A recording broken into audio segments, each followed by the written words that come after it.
Kazipet coach factory ఇవ్వాలి, విభజన చట్టంలోని హామీ అమలు చేయాలి. బట్టి అసలు ఈ కోచ్ ఫ్యాక్టరీ ఎప్పుడు ఇస్తానన్నారే ఎవడిస్తానన్నాడు? మీ రాజశేఖర్ రెడ్డి ఉన్నప్పటి నుంచి ఇదే పాట, మీరు ఇచ్చింది లేదు సచ్చింది లేదు.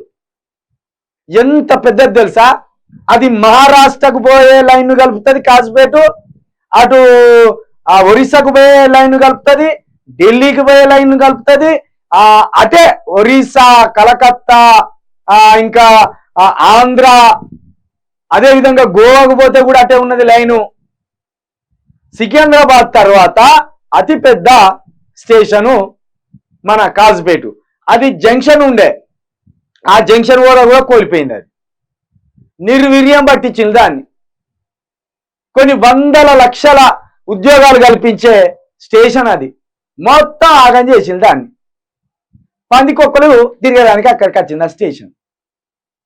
ఒక్క లైన్ కూడా కొత్తగా పెంచలే.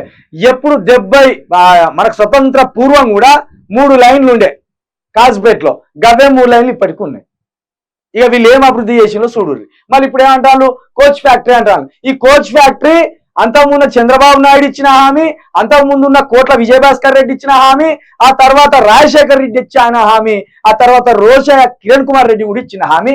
కేసీఆర్ వచ్చినాక ఇక మన కేసీఆర్ ఇక్కడ తెలంగాణ ప్రాంత నాయకుడు కాబట్టి మోడీ ఇయ్యలే నిధులు, అట్లున్నది. ఇక మనం 4 సన్యాసులను గెలిపించినాం కదా, ధర్మపురి అరవింద్, బండి సంజయ్, కిషన్ రెడ్డి, వీళ్ళని గెలిపించిన. ఏం చేసి వీళ్ళు ఒక్కటి కూడా తీసుకురాలే తెలంగాణకు. అందుకే లోక్సభ ఎన్నికలలో బీఆర్ఎస్ పార్టీకి 12 సీట్లు ఇర్రా. గిట్ల తారుమారు కాకపోతే చూడు.